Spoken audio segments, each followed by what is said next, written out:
তো আমি যদি 10-12 ঘন্টা আমার রিসার্চ বা পিএইচডি এই সবের পাশাপাশি একদম ফাইনাল ইয়ারে এসে যদি কমপ্লিট করতে পারি, আমার মনে হয় পৃথিবীতে কেউ এরকম নাই যে তারা পারবে না। শুধুমাত্র ওই যে বললাম যে ইচ্ছা শক্তি থাকলেই আপনি পারবেন, ডেফিনেটলি পারবেন। ইভেন আমার অনেকগুলো স্টুডেন্টও পাস করছে এনক্লেক্সে, ওদের সাথে আমার 2-1 জনের সাথে কথাও হয়তো, তো ওরাও বলতো যে ম্যাডাম আমরা পারছি, সো হোয়াই নট ইউ।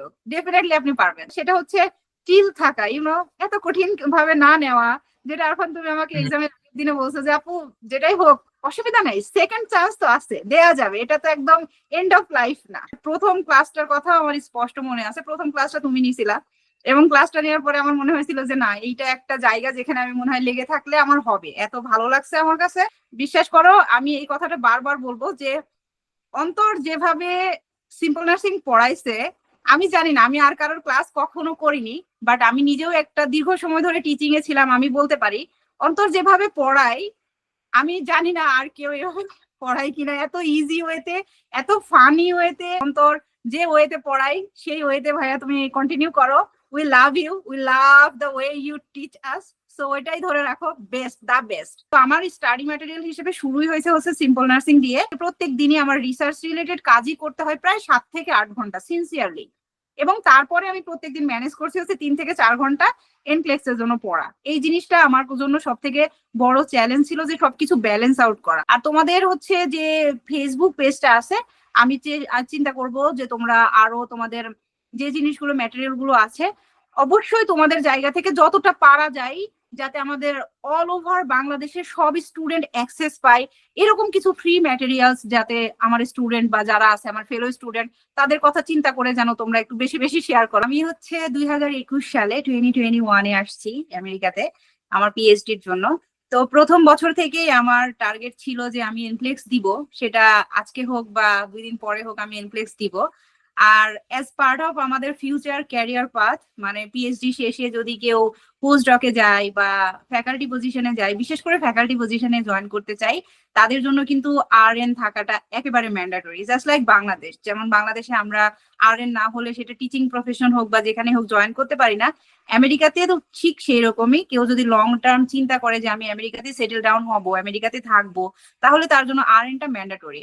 এই কারণেই মেইনলি আমার এনক্লেক্সটা দেওয়া, যে আমার ইন্টারেস্ট আছে যে আমি আসলে এনক্লেক্স দিব, তো কিভাবে কি করব বা কোনো কিছুই আমি জানি না, কোথা থেকে শুরু করব।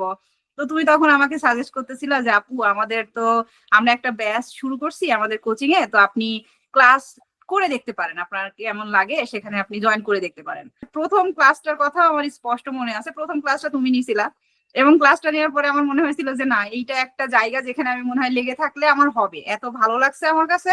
দেন আমি, খুব কষ্ট হয়েছে, সত্যি কথায় কষ্ট হয়েছে, বিশেষ করে বুধবারের ক্লাসটা আমার অনেক কষ্ট হয়ে যেত, কারণ তখন আমার অফিস টাইম, মানে অসম্ভব কষ্ট হতো। বাট তারপরেও যে জিনিসটা আমার কাছে মোটিভেশন দিছে শুরু থেকে, যে তোমাদের রেকর্ডিং থাকতো, তো আমি ক্লাস হয়তো বা না করতে পারলেও, কোনো কারণে না মিস হইলেও, আমি রেকর্ডিং গুলো দেখে নিতে পারতাম, যেটা আমার জন্য অনেক বেশি সুবিধা ছিল। প্রিপারেশন তাহলে ফেব্রুয়ারি থেকে শুরু করে বলা যায় যে আমি একদম জুলাই পর্যন্ত এই টাইমটা। বাট একেবারে যদি সিরিয়াসলি প্রিপারেশন আমার ওইটা শুরু হয়েছে কিন্তু এটিটি ডেট নেয়ার পরে, এক্সাম ডেট নেয়ার পরে।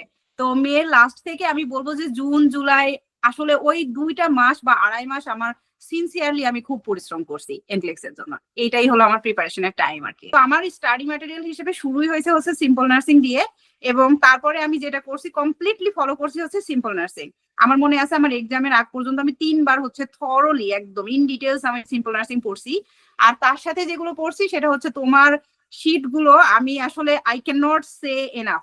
তোমার শীটের বিশেষ করে সামারি শীট গুলো, আমার মনে আছে আমি যখন এক্সাম দিতে যাই তার আগের দিন বিশেষ করে আমার সবগুলো সামারি শীট এত বেশি হেল্পফুল ছিল, ওই শীট গুলো জাস্ট আমি একবার রিভিউ করছি আমার সবগুলো, মানে রিভাইজ যেটাকে বলে, করার জন্য। বিশ্বাস করো, আমি এই কথাটা বারবার বলবো যে অন্তর যেভাবে সিম্পল নার্সিং পড়াইছে, আমি জানি না, আমি আর কারোর ক্লাস কখনো করিনি, বাট আমি নিজেও একটা দীর্ঘ সময় ধরে টিচিং এ ছিলাম, আমি বলতে পারি অন্তর যেভাবে পড়াই, আমি জানি না আর কেউ এভাবে পড়াই কিনা, এত ইজি ওয়েতে, এত ফানি ওয়েতে, এবং এভাবে মনে থাকে ওর কন্টেন্ট গুলা, যেভাবে আমি আসলে এনাফ বলতে পারবো না।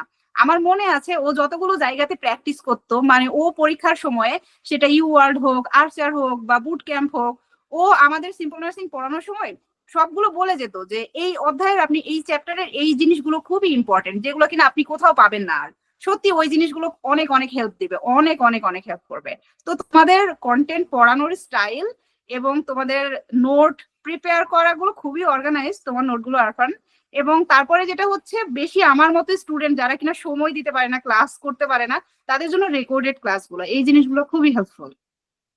প্রত্যেক দিনই আমার রিসার্চ রিলেটেড কাজই করতে হয় প্রায় 7 থেকে 8 ঘন্টা সিনসিয়ারলি। এবং তারপরে আমি প্রত্যেকদিন ম্যানেজ করছি হচ্ছে 3 থেকে 4 ঘন্টা এনক্লেক্স এর জন্য পড়া। এই জিনিসটা আমার জন্য সব থেকে বড় চ্যালেঞ্জ ছিল, যে সবকিছু ব্যালেন্স আউট করা। আমার সব থেকে বড় মোটিভেশন যেটা ছিল, আমি অনেস্টলি স্পিকিং, সেটা হচ্ছে আমার তো কোনো উপায় নাই, আমার এনক্লেক্স শেষ করতেই হবে, আমার এনক্লেক্স লাগবেই, বিকজ আমি নেক্সট ডে জবে জয়েন করব। আমার পিএইচডি শেষ হওয়ার পরে আমার এখন বেশ কয়েকটা জবের অফার আছে আলহামদুলিল্লাহ আমার হাতে। হ্যাঁ, সবগুলো জায়গাতেই হচ্ছে আমার মনে আছে, আমার যেগুলো জব অফার আছে হাতে, শুধুমাত্র একটা ছাড়া বাকি সবগুলো জায়গাতেই আমার লাগবে, ইউএসআরএন হওয়া লাগবে।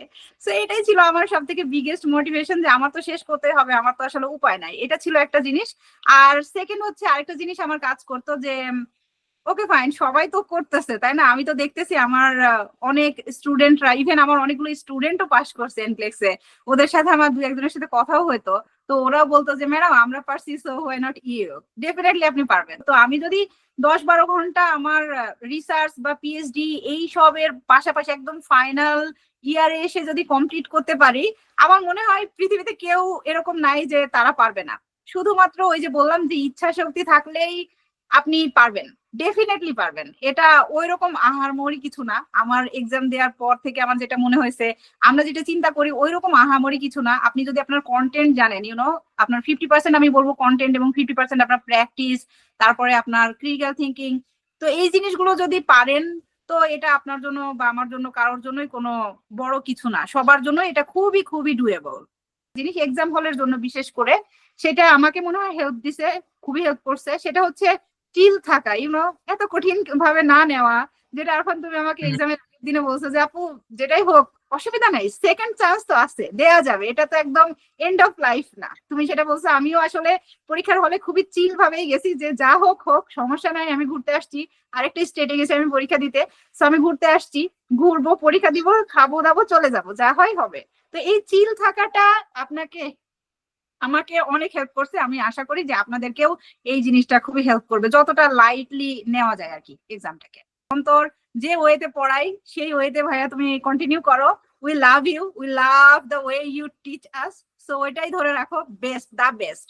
আর যে জিনিসটা আরেকটা ভালো ছিল, যে রেকর্ডিং ক্লাস আমাদের জন্য সবসময় তুমি রাখো খুব অর্গানাইজ করে আরফান, এই জিনিসটা থাকুক ফিউচারেও, কারণ আমার মতো স্টুডেন্ট তাহলে হয়তো বা ভালো করতে পারবে বা এঙ্গেজ থাকতে পারবে, এইটা খুবই হেল্পফুল।